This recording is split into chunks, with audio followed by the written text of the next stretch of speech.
your high school diploma, you have help. Find free adult education classes near you at finishyourdiploma.org. That's finishyourdiploma.org. Brought to you by the Dollar General Literacy Foundation and the Ad Council. I get it, slip it, cuff it, check it twice a day. I get it, slip it, cuff it, check it in the morning and before dinner. I get it, slip it, cuff it, check it, and share it with my doctor. Nearly 1 in 2 U.S. adults have high blood pressure. That's why it's important to self-monitor your blood pressure in 4 easy-to-remember steps. It starts with a monitor. Now that I know my blood pressure numbers, I talked with my doctor. We're getting those numbers down. Get it, slip it, cuff it, check it. Talk to doctor now and share it. Be next to talk to your doctor about your blood pressure numbers. Get down with your blood pressure. Self-monitoring is power.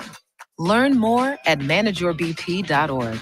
Brought to you by the Ad Council, the American Heart Association, and the American Medical Association, in partnership with the Office of Minority Health and Health Resources and Services Administration. I used to smoke. I thought of cigarettes as my best friend.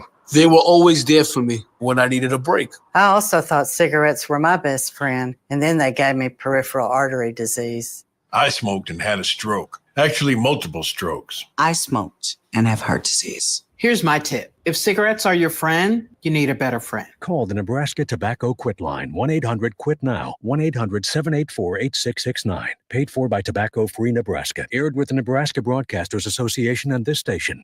Hi, this is Pastor Tom. Did you know there's a place kids can seek out help when they're away from home and something goes wrong? They find themselves in a difficult spot or even a dangerous situation. Maybe another child is bullying them or a stranger is following them. Perhaps on a date and things just go bad. In Lincoln, here's where they can find help. It's called Safe Place. Safe Place is a national program for children taking place in thousands of cities across the United States.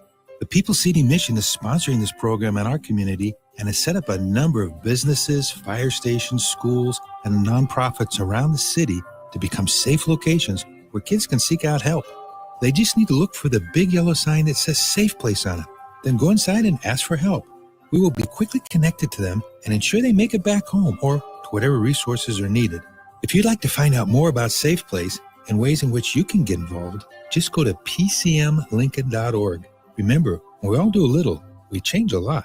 My early Alzheimer's diagnosis was hard to take, but it gave my mom and me more time to plan together.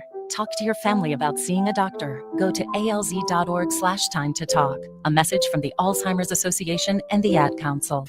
This is Lincoln's home for sports talk on the FM dial. Also online at theticketfm.com. On the internet, KNTK FM Firth, 93.7 The Ticket.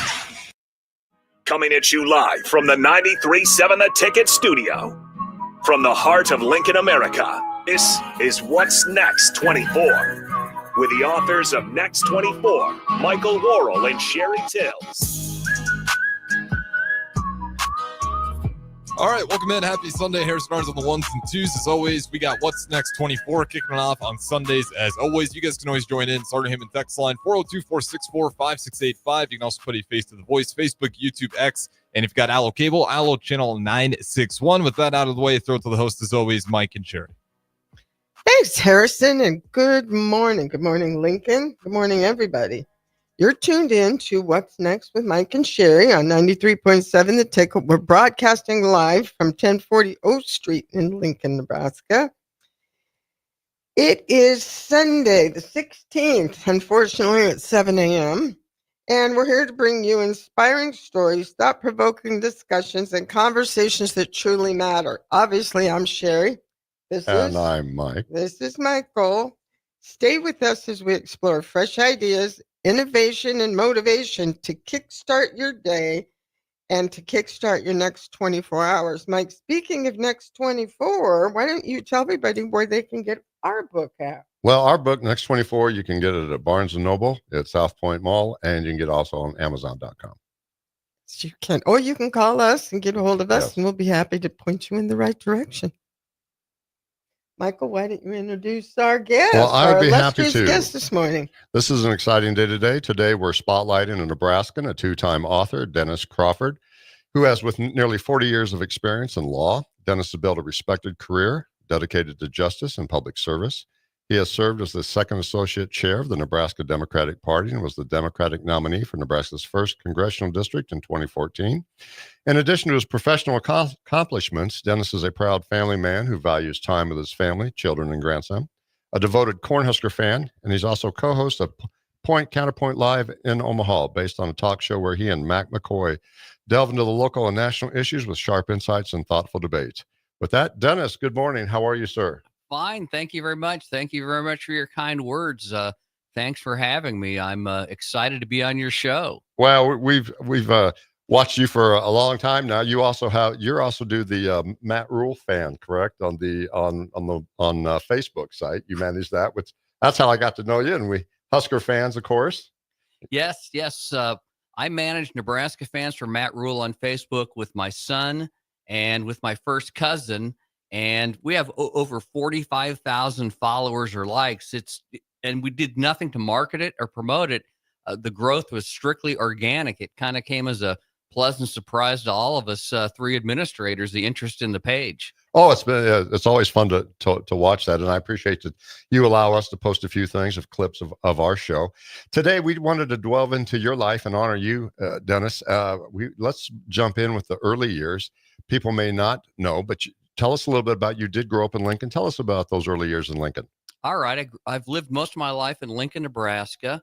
My parents purchased their home that I grew up in at 2320 Stockwell Street from Nebraska football coach Bill Jennings after he was fired in late 1961 and replaced by Bob Devaney. That's a piece of family lore. My dad was an eye surgeon, very successful. And my mother stayed home with us 5 kids. Believe me, she had her hands full with all 5 of us. She probably worked harder than your dad did. She certainly worked hard, I can tell you that. But she and my dad were a very positive influence on me. My dad did volunteer medical work in Haiti and the Dominican Republic, and my mother was with him and supported him in those endeavors.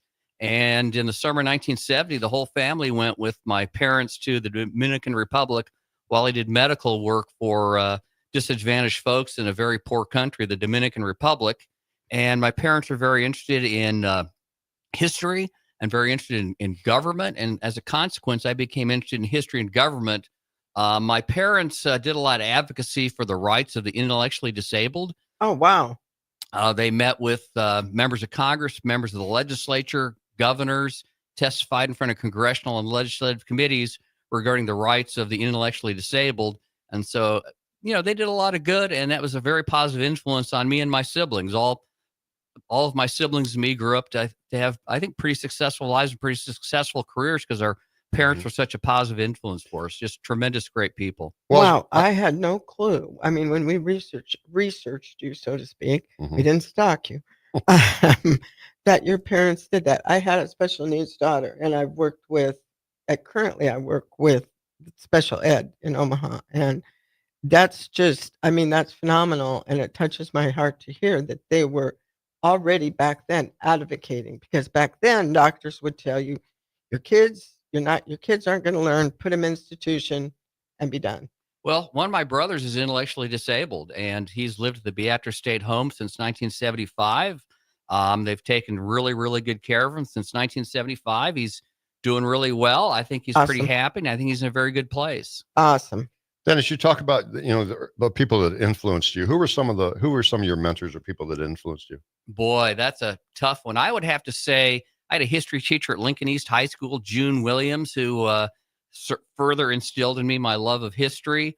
I had another history teacher at Lincoln East, Ted Larson, who was just a great guy and a great teacher. Yes, he was. And some professors I had at Creighton, Dr. James Wunsch was a mentor for me at Creighton, and Dr. Creighton Prep or Creighton University. Okay. I went to undergrad at Creighton University, got a political science degree in 1982.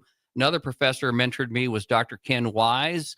I'm still in touch with Dr. Wise. I've met him a few times, in the last few years, and he's pretty active on social media. So we'll interact on social media on various issues. So, I'm very grateful to them. Oh, and it's fascinating too, because tell us a little bit, being from I was kind of a Lincoln boy, so to speak, myself from being Lincoln. But you stepped away and you went to Washington, D.C. to law school. I did. I graduated from the Catholic University of America Law School in 1985. The reason why I went there was because of my interest in government and politics. I wanted to go to law school in Washington, D.C. due to that interest.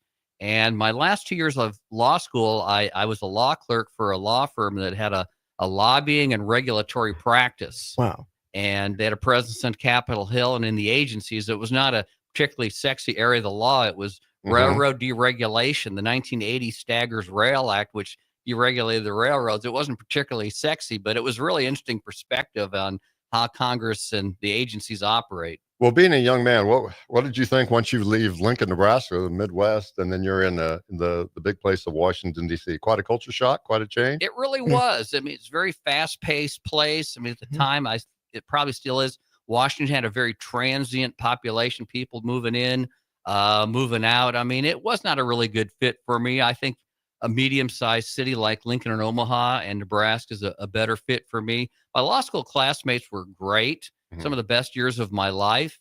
I went to Creighton for undergrad at Jesuit school, and a lot of my law school classmates went to Catholic universities, Jesuit schools in the Northeast. So my law school was a very, very good fit for me. I was very close to my classmates, and I still talk to some of them.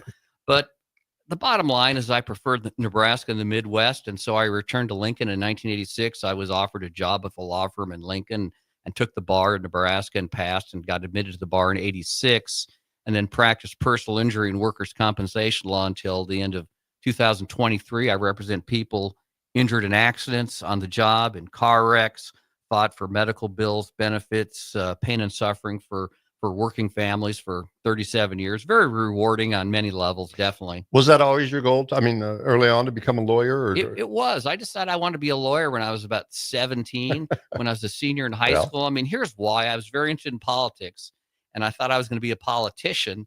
I tried to be a politician, but the voters said no, but that's another matter. We'll talk about that too. But in any event, I wanted to be a politician. A lot of politicians were lawyers. So I thought, well, that's a good thing to do. Yeah. And I mean, a lot of our presidents were lawyers. Some of our great presidents were lawyers, like Abraham Lincoln and Thomas Jefferson had legal backgrounds. So that's why I did it. Well, even now, a lot of even Senate and Congress, they've got a lot of them have law degrees, and that seems to be the kind of the end. Well, tell us the backstory. I hope I have the date right? You ran for Congress in 2014. 2014. I was a Democratic nominee. I ran against then incumbent Jeff Fortenberry, and it was. I mean, you're up against an incumbent in a red district, so it was a bit of a long shot. I just did it as a life experience thing more than anything. And it was a great experience. I enjoyed the heck out of it. I met a lot of great people. I went to a lot of cool events. Even the Republicans I met treated me well. So I didn't win, but it was certainly a great experience. I kind of went into it with the Tom Osborne more than winning philosophy about putting forth the effort, the experience, the relationships. What'd you learn along the way? That's quite an endeavor. Well, I think we're less polarized than the media would lead you to believe. Yeah. I mean, I would talk to Republicans in places like Fremont and find common ground on issues like health care and the minimum wage, for example, and labor issues. So I think we're less polarized than the media makes us out to be. I think there's a handful of loudmouths that maybe lead the media, others to believe we're polarized. But I think most people want what's best for America. Maybe we have a different means for achieving the goal, but the goal is a peaceful world and a prosperous America. So I think most Americans are on the same page wanting that. Well, and I think, knowing Mac McCoy like we do, and actually we kind of got you guys together. We thought this might be a good match. And sometimes I feel like I'm listening to The Odd Couple, but I love it because you guys seem to be able to agree to disagree, agree on certain points, disagree on others, but not to the point where you're grabbing each other by the throat. And I think nowadays you see a lot of people more towards the other side where they're grabbing each other by the throat. And you guys, what you guys do on that show is absolutely refreshing. If you guys haven't seen it, you really need to watch it. And I'm going to say it wrong, but it's Point Counterpoint Omaha. And it's really amazing if you're into the topics, the political things that are going on nowadays. It's really fun to listen to these guys. They're a good pair. Well, thanks for connecting me to Mac. He is a great guy, and he is very friendly, very thoughtful, very intelligent, and sometimes he's just funny. Like we'll disagree. He'll say something to disagree with me, and he'll just crack me up, and I'll just start laughing, and then we'll move on to the next topic. And then share what day those air. It really varies, depends on our schedule. The next show is on Friday at 10 a.m., so definitely tune in. But our schedule can kind of vary depending on what we have going on. What I'd like to pivot to, Dennis, I see you got a great book in front of you there, and I know this is a great passion of yours, not only politics, but in your law degree. But you found in our show, we talk a lot about things that people want to be passionate about. You're passionate about being an author. Tell us a little about the book. You wrote the book, Robert F. Kennedy, the road not taken from Nebraska to the White House. Can you share a little overview of the book? Well, sure. Yeah. I'm very fascinated with Nebraska history and Nebraska political history. And one of the highlights of Nebraska political history is the 1968 Democratic primary in the spring of 68. In 1968, only 15 states held primaries, and Nebraska was one of 15. And as a consequence, Nebraska really mattered. The way the system worked in 68 was people like Robert Kennedy and Eugene McCarthy, who had run in the 15 primaries, to prove their popularity to the party bosses. 35 states didn't have primaries. The other 35 states were the delegates were chosen by party bosses in smoke-filled rooms, almost literally. And so the party bosses controlled 2/3 of the delegates. So Kennedy, McCarthy had run in places like Indiana, Nebraska, for example, to prove their appeal to the party bosses. They wanted to demonstrate to the party bosses that they could win in a farm state. And Kennedy won the Nebraska primary pretty decisively, 52 to 31%. He assembled a very interesting coalition of farmers, blue collar whites, and African Americans. He assembled a similar coalition in Indiana when he won that primary just before Nebraska. Well, you mentioned when we were talking about the book, you said there's no other book like this. Can you explain that? Okay. It's a neglected area of history. There are no other books on the Nebraska primary in 1968. This is the first of its kind. There's a book on the Indiana primary of 68 by Ray Boomhauer, a friend of mine who's the head of the Indiana Historical Society. And there's 2 or 3 books in print on the 68 Kennedy campaign in general, but this is the first of its kind on the Nebraska primary. No one had ever written a book on it before. Tell us about the research. No, you and your wife wrote this together, correct? This is my daughter. Oh, your daughter. My oldest daughter. Okay. My oldest daughter, Dr. Laura J. Crawford. She has a PhD from The Ohio State University in archaeology, and she's an archaeologist for the Nebraska State Historical Society. And so we co-wrote this book. I wrote portions of the book. She wrote portions of the book. And she's a better writer than I am. So she edited the book and made it a much better read thanks to her. And when we took it to the publisher, they made very, very minor changes to the manuscript. They said it was one of the best manuscripts they'd ever received. Tell us about the research. Okay, here's what we did was I dug up the old newspapers from Nebraska and from the Washington Post, New York Times from 1968. I mean, I read through the Lincoln and Omaha papers from 68 and the small town newspapers as well. And the Nebraska Press Corps covered the campaign pretty closely and pretty comprehensively. So, I could pull up the McCook paper or the Fremont paper, and they would discuss a campaign stop by McCarthy or by Kennedy. And the Lincoln and Omaha papers followed both of them all around the state. So that was kind of the backbone of the research. It was. And then what did you discover? Well, here I discovered one thing was when in 1969, Eugene McCarthy wrote a memoir of his presidential campaign. And in that memoir, he claimed that Nebraska is a low priority. He didn't spend much time or money in Nebraska. Well, that turned out to be baloney, I discovered, okay? McCarthy spent eight campaign days in Nebraska compared to 10 for Kennedy. Both candidates went to Lincoln and Omaha, but they went to the small towns. They went to like Fremont, North Platte, McCook, Beatrice. I mean, they went to the small towns as well. And McCarthy's campaign claimed that they knocked on every Democratic door and some Republican doors. And McCarthy worked so hard that he planned a campaign on the election day of May 14 of 68, but he was just so tired and wasted from his hard work in Nebraska. He took the day off and just rested at his hotel in Omaha. And incidentally, historians that have covered the 68 campaign have bought McCarthy's phony spin that he didn't spend much time or resources in Nebraska. But like I said, it was complete baloney. He gave numerous interviews to newspapers in Nebraska saying, Nebraska is a high priority for me. I expect to win here. This is an important thing for me. So that's a major thing that we discovered.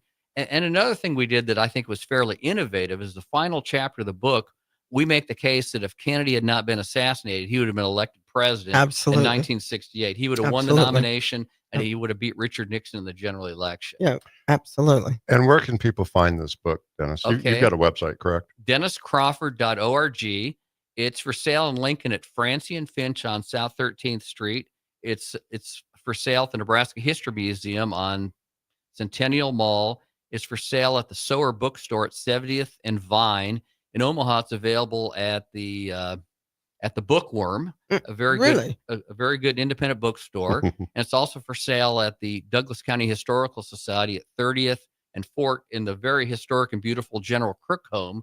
And we're currently working to get it on Amazon and Barnes and Noble. There, as you guys probably know, there's a lot of hoops to jump through. So. It's a big process. Definitely. And honestly, I'm a Kennedy family fanatic. I mean, not to the extent of the research that you've done. And my interest was always in Jack and Jackie and the dad, Joe, Right. and just the whole family. The whole family Kennedy dynamic is just, since I was 5, it's like you had the Life magazines of JFK and then his assassination. I can remember my mom crying during his funeral, and it's just been this fascination. And I knew you wrote this book, but I didn't realize exactly what it was all about.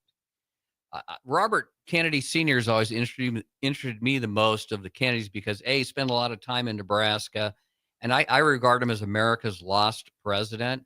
I think one of the greatest tragedies in the history of America was the assassination of Robert F. Kennedy. I would rank it up there with the assassination of Abraham Lincoln as a national tragedy and a real loss to the country. And so as a consequence, I've always been fascinated by Robert Kennedy. I mean, John Kennedy had the makings of a great president. His first year in office in 61, he kind of struggled. The Bay of Pigs was a setback. He had a very unsuccessful meeting with Nikita Khrushchev in Vienna, but he really raised his game in 62 with the Cuban Missile Crisis. He very competently managed that crisis, and the Soviet missiles were returned to Russia. There was no nuclear war, thank God. And then in 63, he gave a very powerful speech on civil rights. The Civil Rights Act was introduced to the Congress. I think it passed the House before he was assassinated. So he really hit his stride in 62 and is on his way to being a great president. Ted Kennedy was one of the greatest senators in the United States history. He worked for decades across party lines to pass a lot of consequential legislation. He had a very successful Senate career, one of the most successful ever. Let me ask you one quick question. And I'm sorry, Mike, I know you have another one, but let me ask you one more quick question about RFK. In your research, did it seem that I think he was a little hesitant about running, but do you think that part of him and JFK, I believe, were super close? And do you think he just wanted to continue pushing through and continuing on with JFK's legacy? I think he did, because in his speeches, we have 3 complete transcripts of his speeches in the book. 2 were buried treasure before I found them. And in those speeches, he would reference JFK's administration, the successes that they had, and he wanted to build on those successes. And yes, they were very close. When JFK was the president, Robert F. Kennedy was the attorney general, but he was more the attorney general. He was like the deputy president. Right. He literally had a hotline to the White House from his office of the Department of Justice. Wow. A friend of mine who, Don Walton's a retired reporter for the Journal-Star, and Don interviewed Robert F. Kennedy, and his interviews are in the book. And he was once at the Department of Justice in the early 60s to interview Robert F. Kennedy, and the phone rang, and there's literally a hotline from the White House to the Department of Justice, and RFK picked up the line and talked to the president right in front of Walton. So they were very tight, very close. And JFK's loss was devastating to Robert Kennedy. He was in deep depression for several months afterwards. Dennis, you've always been a love for her, history. You also mentioned to me, I want people to know that you're available for speaking engagements. And is that correct? Oh, absolutely. I'm more than happy to talk about my Robert F. Kennedy book, and I'm working on a book on the history of the 1983 Nebraska football team. So I'm more than happy to talk about either topic or both topics. Whatever you folks want to hear from, just let me know. And we're going to pivot to that in just a moment. That's a really exciting book that you're writing about. I want to ask you a little bit about your passion for just writing books. Have you found that to be a joy or has it been a difficult challenge? I think it's a joy, quite frankly. I like digging through the old newspapers from 68 for this book or 83 for the Husker book. I love digging through the old newspapers and finding buried treasure or forgotten things. I really like doing it. And I think the process of writing is kind of fascinating. Let's go back in time for us a little bit. Where did you begin this idea? What planted the seed for you, the idea to want to write a book about Nebraska football? Oh, I don't know. I've been a fan since 1969. And so I started thinking about writing a book both on Robert F. Kennedy and some aspect of Nebraska football, probably 10 years ago, I would guess. And I think what probably impelled me was in 2018, it was the 50th anniversary of Kennedy's campaign in Nebraska. There's a lot of retrospectives in the Nebraska newspapers that year. And so it kind of fired my interest in writing a book, those retrospectives. Well, as a young boy, did you attend a lot of Nebraska football games? I did. My parents had season tickets, and so I went to a lot of the ball games. I mean, I went to the ball games in 70 and 71, 72, saw Johnny Rodgers play. Every time Johnny handled the ball, everybody in the stand stood up. They were just so excited because they expected something great to happen. Is there a game? And something did. Yeah. Is there a game in your early life that you attended that stands out that you remember? Boy, there's so many great ones. I would have to say probably the 1978 Oklahoma game. I was 18. Nebraska hadn't defeated Oklahoma since 71. They knocked off the number one team in the country. I stormed the field. I would use that term loosely. I followed the crowd. I didn't want to get run over. Yeah. I mean, I was 18. You're pretty crazy, but I wasn't that crazy.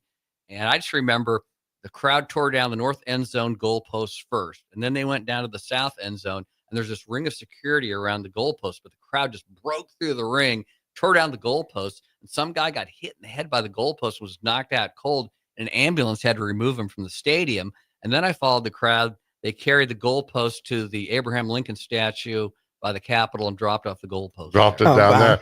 With that, Dennis, real quick, and Sherry, we need to take a quick break, and we'll be right back, and then we'll jump into the especially the Nebraska football history book.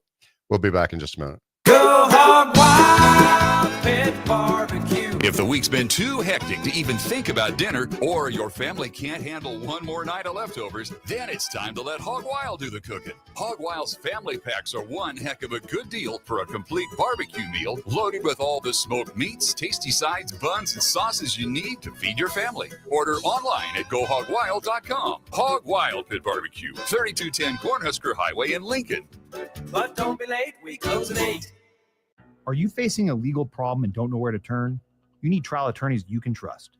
Liberty Law Group's experienced trial attorneys will handle your case with professionalism and compassion. Whether you have been accused of a crime, injured in an accident, or threatened with a lawsuit, you can trust that Liberty Law will be there for you. Call for a free consultation and find out how Liberty Law can protect your rights and interests. That's 877-42-LIBERTY, 877-42-LIBERTY, or visit libertylawnebraska.com. Liberty Law Group, trial attorneys you can trust. Hello, this is Mary Pat Waite. I've had the privilege of working with Lincoln families as their realtor for more than 31 years, and I'm so proud to be associated with MP Dodge Real Estate. For me, your transaction is unique in its own way. My experience allows me to bring you trusted care and a really great outcome. My NP Dodge family shares the same client focus. Expand your career with NP Dodge. Call Eric at 402-434-2222. St. Patrick's Day is on a Monday this year, but St. Patrick's Eve is on a Sunday, and you won't want to miss that party at Matson's Bowling and Billiards. Families are welcome to join in on the Olympics and win great prizes, or just come down to have one of Sarah's favorites, corned beef and cabbage, or one of Brady's favorites, bangers and mash. Plus, great music all afternoon from Crosby, Stills, Bangers and Mash. That's St. Patrick's Eve on Sunday, March 16th at Matson's Bowling and Billiards, just south of 48th and Holdridge. Mario fue pintor más de 30 años. Cuando me dijo que se le estaban olvidando las cosas, fue difícil. Un día me dijeron que pintara el marco del lado por dentro y pinté el lado de afuera. Yo le diría a la gente que le diga a su familia lo que está pasando con él. Si algo se nota diferente, podría ser Alzheimer. Es momento de hablarlo. Visita alz.org/nuestras historias para saber más. Un mensaje de The Alzheimer's Association y The Ad Council. Are you a skilled mechanic looking for your next big opportunity? Constructors is hiring. We're looking for experienced mechanics to join our family-owned team. We offer competitive wages, great benefits, brand new service trucks, OEM-level diagnostic software, and career growth opportunities. Positions include lead and A-level mechanics for our shop and multiple field technicians. If you're driven and ready to grow with a company that's been around since 1908, apply today at constructorslincoln.com. If you want to make new floor shopping easier, come to O Street Carpet. Hi, I'm Steve Carper. Our flooring professionals can help you choose the best flooring for you, your family, and your budget. We eliminate the confusion. Even better, you'll be enjoying your new flooring much sooner. No 6 or 8 week waits. We'll install right away and save you money on installation. Floor shopping made easy every day at O Street Carpet. O Street Carpet. 1732 O Street. Family owned and operated. Always the best value. It may not feel like it, but planting season is on its way, and now's the time to upgrade your equipment with a late model John Deere planter from Acres Equipment. Acres has an entire lineup of John Deere planters equipped with the latest technology to ensure planting accuracy throughout your field. And to get you up and going, each planter purchase from Acres includes in-field startup support from one of our Precision Ag professionals. Warmer weather is coming soon, so don't delay. Visit your local Acres for details. Offer expires April 30th, 2025. It takes hard work to make Nebraska the right place to raise a family, build a business, or grow a community. We're counting on working parents to make it happen, and they're counting on childcare professionals to have their backs. Employers and other contributors can earn up to a $100,000 tax credit for strengthening childcare in our communities and state. Learn more at nebraskachildcaretaxcredit.org. Brought to you by First 5 Nebraska and Nebraska Children and Families Foundation and aired by the Nebraska Broadcasters Association and this station. Garage doors can break down or quit working at the worst times. At Doors Plus, they understand that a broken garage door sometimes means repair and not replace. Sometimes all you need to make your door like new again is a few bolts, a realignment, or even a new balance. Trust the pros at Doors Plus to handle your garage door repair the right way so you can get on with your busy schedule. Visit them online at DoorsPlusLLC.com or give them a call today at 402-590-5800. Doors Plus, garage doors and more. When you need a new water heater, nothing beats the ProLine family of water heaters from A.O. Smith. ProLine models are built using commercial-grade components, meaning they're built to help you tackle your toughest days. No matter if you need a gas or electric model, A.O. Smith has a ProLine unit for you. A.O. Smith, innovation has a name. Call Bryant at 402-467-1111 for a great deal on a water heater today. Again, that's 402-467-1111. 93.7 The Ticket is proud to provide listeners with daily opportunities to win contests and prizes on our airwaves, and would like to take this opportunity to remind you of a couple rules. All participants must be 21 or older and must wait 30 days after winning a prize to participate in another contest. Once you win, you have 30 days to pick up your prize at the KNTK Studios, 1040 O Street in Lincoln, or your prize will be forfeited. Thank you for participating in our contests, and thank you for listening to 93.7 The Ticket. Back to What's Next 24 from the 93.7 The Ticket studio with the authors of Next 24, Michael Worrell and Sherry Tills.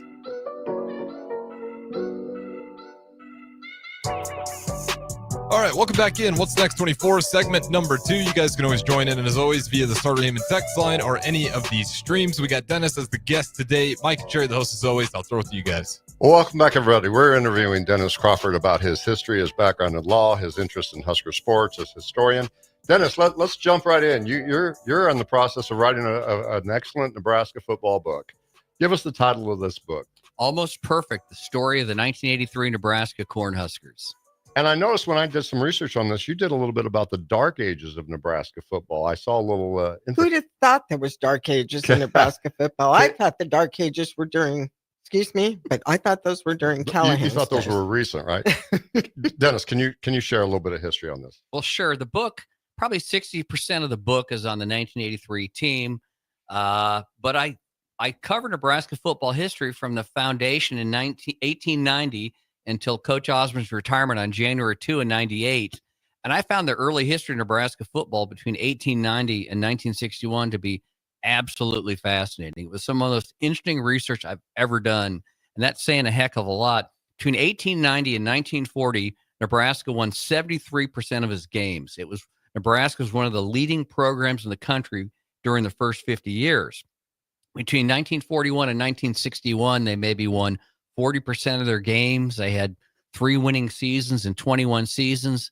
They only played in 1 bowl game, and those are the dark ages of Nebraska football. So, is that when they were the Bug Eaters? They were the Bug Eaters briefly in the 1890s, but they became the Cornhuskers starting at about 1900, and they've been the Cornhuskers ever since about 1900. But the Bug Eaters was a fairly temporary name. Thank goodness. Yeah. Well, Dennis, let's jump into you shared this with me, the process of writing this book. And here's I think just the wonderful backdrop of this. You were able to interview an incredible lineup of Nebraska football legends.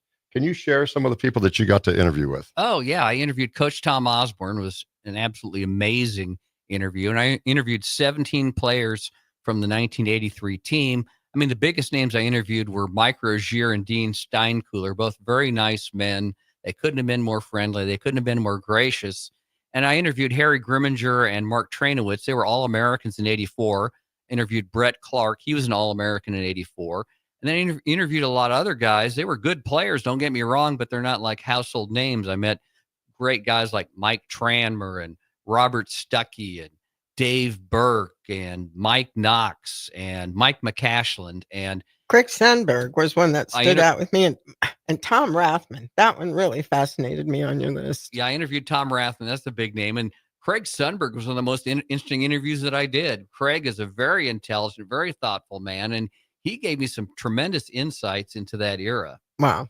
Let's stop because I want to make sure we've got time. Let's start with Coach Osborne, because I know this was a fascinating interview, a 3-hour interview, but also I want to get the shout out. You had a friend in Grand Island. Share his name and how he set this up. Well, my interview with Coach Osborne was 80 minutes. It was supposed to be 60. We went into 80 minutes. He was very generous with his time.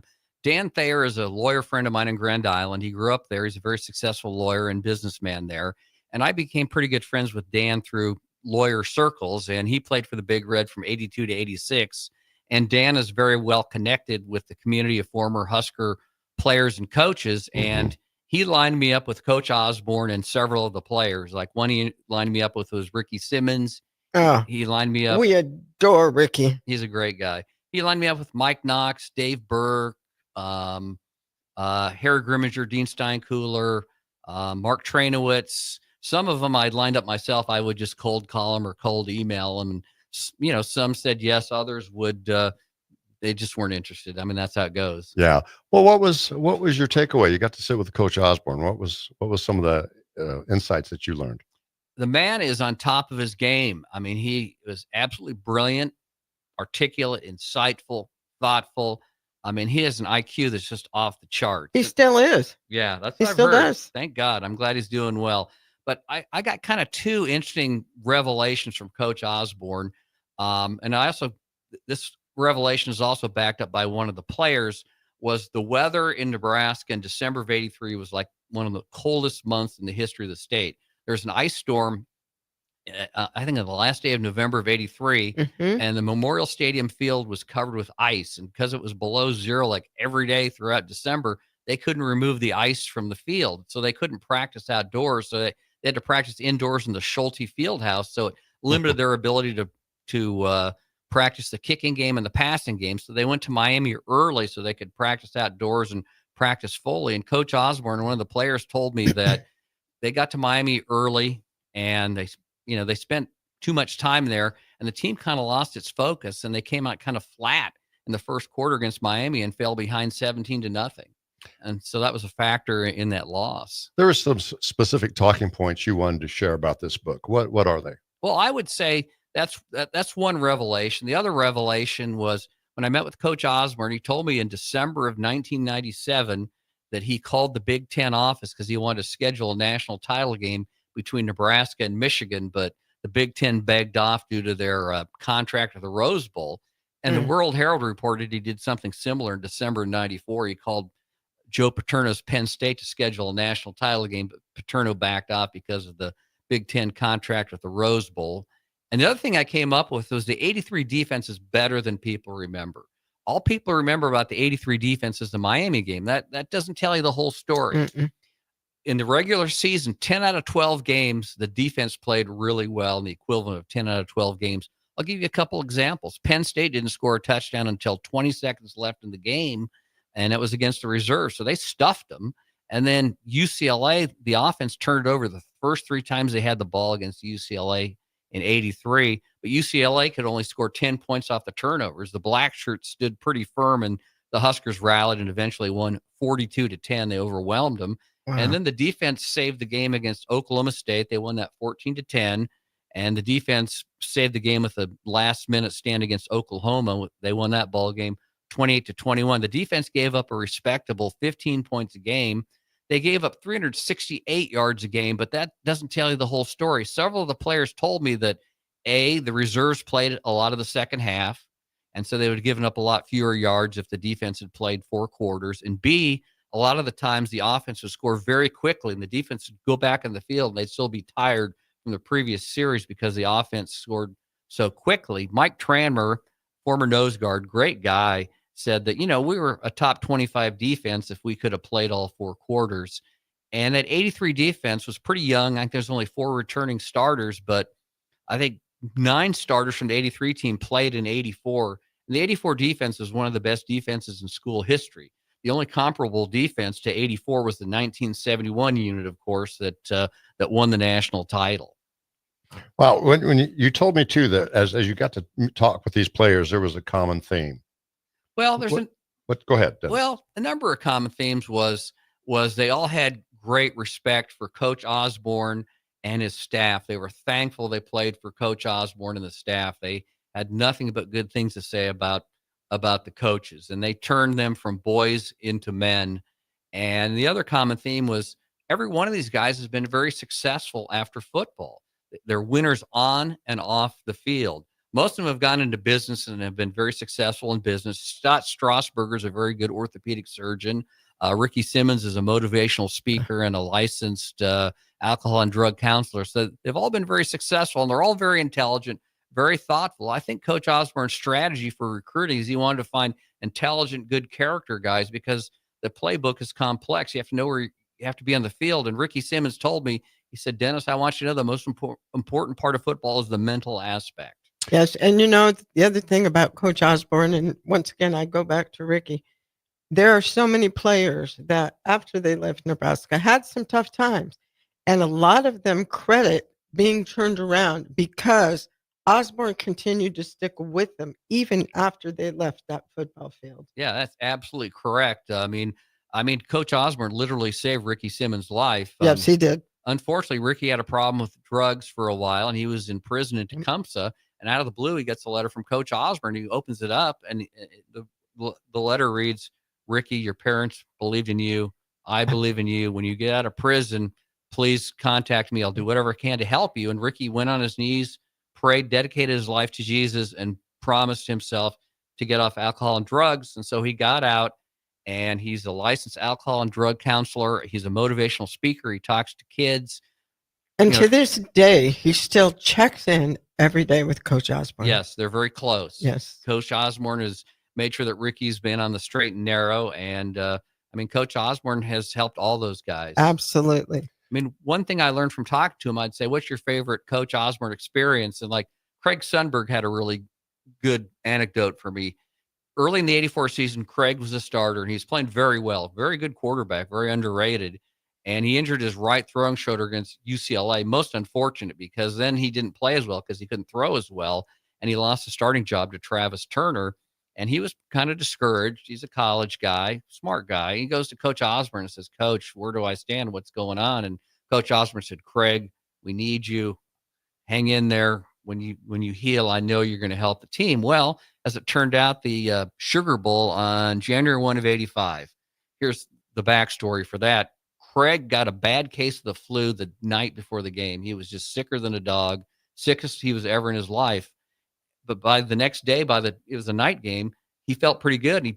And he felt well enough to play, and he was the MVP of the Sugar Bowl game. Wow. So he vindicated Coach Osborne's advice, hang in there, we're going to need you. And Craig attributes his miracle recovery to literally to divine intervention, and Coach Osborne agrees with him because he said, I think Craig is right. He's a man of great faith and strong faith. You talk about a man of faith. Last week we were lucky to have Ron Brown on the show, bring this up. and he made the comment. He calls Tom Osborne a very humble man. But yeah, what's interesting, Tom memorizes. He goes down the list and knows every player's name, and every time when they meet along the street, walk away or at a game, he'll mention their name and players.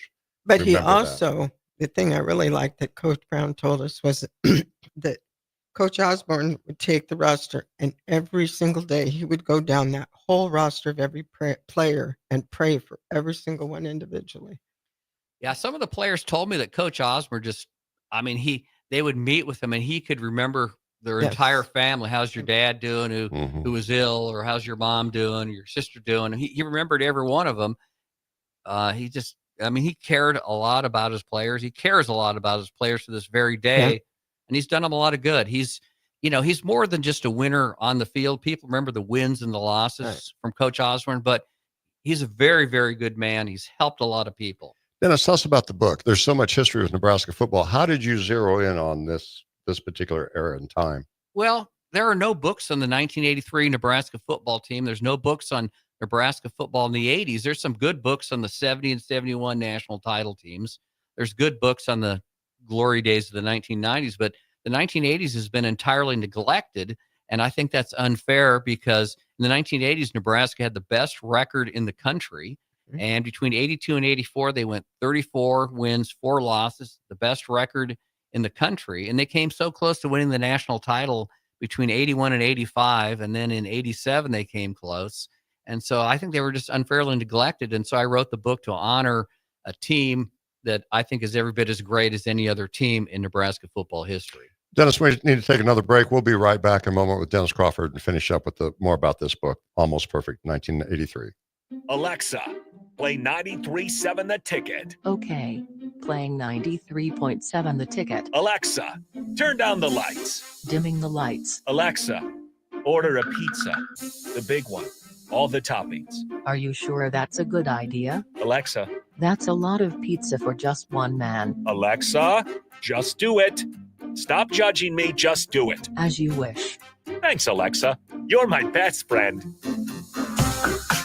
Ticket listeners know a dream team when they see one. At Applied Connective, we've been in the game for 20 years and have developed a team of world-class leaders in all things IT. From cybersecurity and Microsoft products to physical security, audio-video, infrastructure, business phone systems, and anything in between. We'll help you leverage technology to become your most secure, efficient, and profitable. Head to our website to check out real reviews and testimonials and sign up for a free tech consultation. We can show you where you might be vulnerable, inefficient, or overspending. It's a game changer, and it's totally free.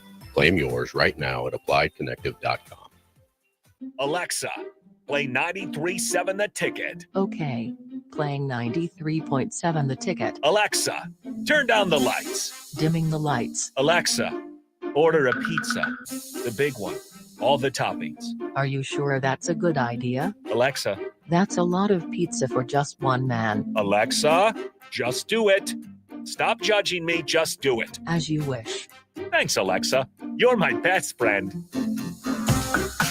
Get rid of pesky critters once and for all with Bats to Rats. Their expert team is here to help you reclaim your home.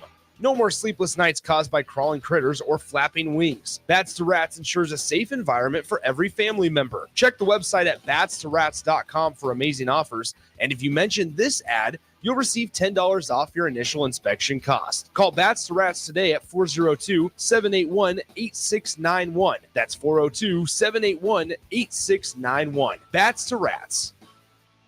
Hey, it's me, your cell phone. We need to talk about something serious. I know you love me. I know you like using me wherever you are, but I feel like this isn't working out when you're driving. I know you may think that it's possible to focus both on me and the road, but I just don't feel the same way. I think we should spend time away from each other when you're driving. It's for the best.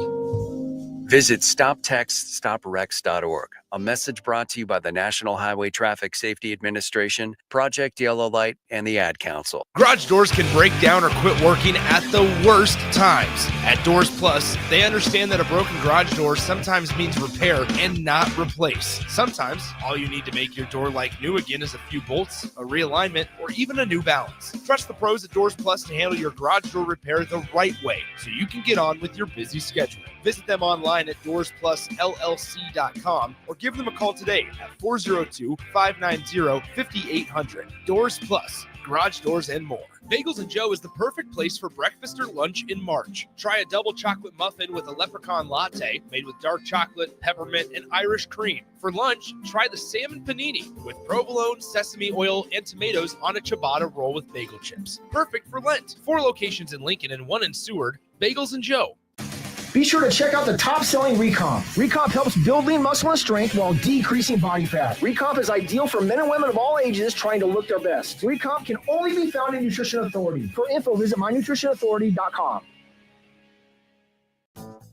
Spring is here. It's time to get back outside and into proper shoes this year. Brown Shoe Fit is the place to buy this spring with their sale on athletic shoes. Get $15 off any regular price athletic shoes with respected brands like Hoka, Brooks, New Balance, and On Running. And don't forget, Browns carries a large arrangement of sizes and widths to fit your feet properly.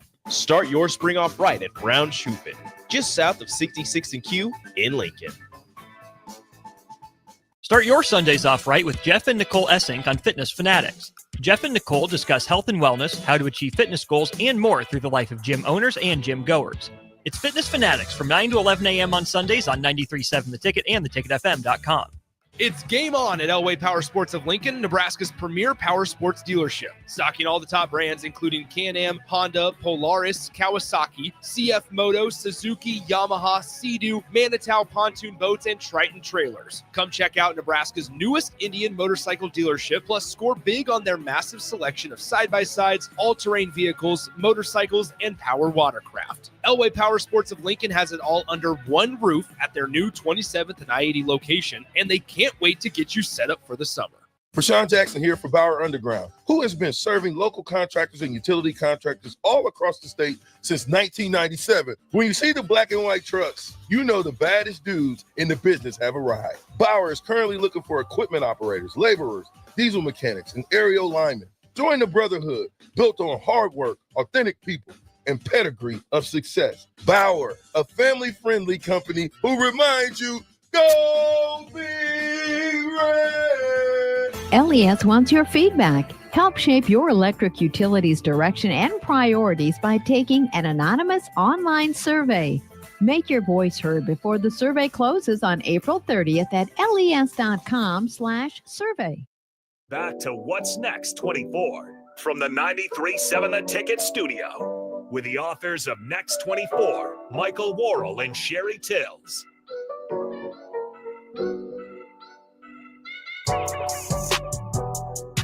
All right, welcome in. Last segment here. Harrison runs the ones and twos. As always, we got the host, Mike and Sherry. Short segment here, so I'll throw it to the host right away. Well, welcome back, everyone. We're talking with Dennis Crawford, and we're focusing in on his new book called Almost Perfect in 1983 Nebraska Cornhuskers. Dennis, as we were talking off air, you sound pretty proud of the book, the way it turned out and how it's all coming together. But it's a lot of work, isn't it? It is, but it was a labor of love. But the great thing about it was I learned a lot about the 1983 team that I think a lot of people have forgotten. I mean, it's out there if you go through the old newspaper articles, if you watch the tapes of the game, but probably most people probably don't want to do that. But I'd recommend to anybody in our audience, I think 7 or 8 games from 83 are on YouTube. I'd absolutely recommend that you watch them. It's a lot of fun to watch the triplets in action. Probably my favorite games to watch from 83 were probably UCLA and Missouri. So anybody listening out there, watch them. And also one thing about the book was I talked to a lot of the guys that played in 1984, and that's an underrated team. I fell in love with the 83 team and the 84 team both. The 84 team could have been national champions. They came mighty close a couple of times. But for all you Husker fanatics out there, I would recommend you watch the 84 games against UCLA, Oklahoma State, and Louisiana State in the Sugar Bowl. They're just a lot of fun to watch. Dennis, tell us now, this book is not quite out yet. It's not ready yet. The manuscript has been completed. And right now I'm trying to get permission to use photographs from the Lincoln Journal-Star, the Omaha World Herald, University of Nebraska, Nebraska State Historical Society, and the Nebraska Athletic Department. I think I'm almost there to gaining permission to use the photos. So I'm hoping to have it ready for the publisher in about the next 60 days. We'll be able to plug in the photographs. We'll have a complete manuscript, and then we'll submit to a publisher, and knock on wood, we'll get it published sometime this year. And you guys, if you're interested in this book, we will keep you updated on when it does get published, when it's ready to be purchased, and we'll make an announcement. So watch our show every week because you might miss it. And we also mentioned, Dennis, real quick, this is a unique book. This is not just another Husker book. Why is it so unique? Because there's no other books on the teams from the 1980s. They've been unfairly neglected because they didn't win the national title. They came very close many times. In my interview with Tom Rathman, he made a really interesting remark. He talked about all the times in the 80s when the Huskers came close to winning the national title. He compared them to Buffalo Bills in the 90s when they lost 4 Super Bowls. It was a pretty thoughtful and insightful remark, and the quote is in the book. Well, Dennis, I got a curious question for you. Should Tom have gone for the extra point or gone for 2? Go for 2. I totally agree with that point. I asked him about it in the book, and he's talked about it extensively in other interviews. I mean, Coach Osborne said he would never vote for a team in the final poll that played for a tie. And he also said there were no guarantees if they had tied, they'd win the national title. Auburn, he said, was playing in the Sugar Bowl at the time, and Auburn went 11-1, and Auburn had a legitimate claim to the national title that year. They played, I think, 8 bowl teams in 12 games. They had the toughest schedule in the country. They went 11-1, and Coach Osborne said Auburn might have been ranked number 1, and he might have been right. Auburn was ranked number 1 by the New York Times computer poll in January of '84. Wow. And what were the players' comments on that? Did they share any of that with you? To a man, everybody wanted to go for 2. They said, we wanted to be undefeated national champions. We came to Miami to win. We didn't come to Miami to play for a tie. And I used to hear saying back in those days, it's like tying is like kissing your sister. That's what Bob Devaney said after they tied USC in 1970, early in the season. Quickly, do you have any good stories on Bob Devaney? Boy, I would say I've got a couple. I mean, I read his autobiography. I think it's out of print, but you can buy it on Amazon used. A great book. Oh, a couple of things. Duffy Daugherty, the legendary coach at Michigan State, we owe Duffy Daugherty a lot.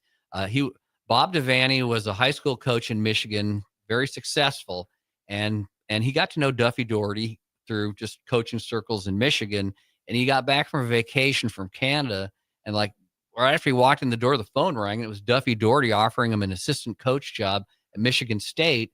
And Devaney in his memoir said that was kind of the turning point of his career. So he gets on at Michigan State, and then he applies for the Wyoming job. And Duffy Daugherty called the Wyoming administration, said, hire this guy, he's great. So Devaney goes to Wyoming for 5 years. He's very successful there. And then he applied for the Nebraska job.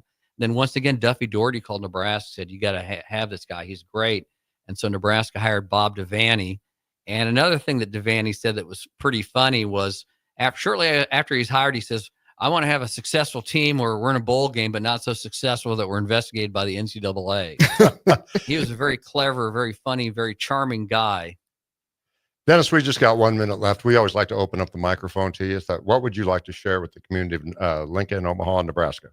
I think we should be very proud of Tom Osborne and the players that he coached at Nebraska. I mean, he won the games the right way. He recruited men of strong character and high intelligence, and his players have gone out and have contributed to the community. And so we owe a lot to Coach Osborne, his staff, and his players. That's what I would tell you. That's excellent. Sherry, how about you? By the way, I will get in trouble if I don't tell you that today is Sherry's birthday. We want to welcome or have her announce that it is her birthday. So happy birthday, Sherry. Thank you, dear. All right. With that, happy birthday. With that, we're going to end and we'll see you next week. Thank you, Harrison. Thank you, Dennis. Thanks, Thank you, Harrison. Sherry. Thanks for having me.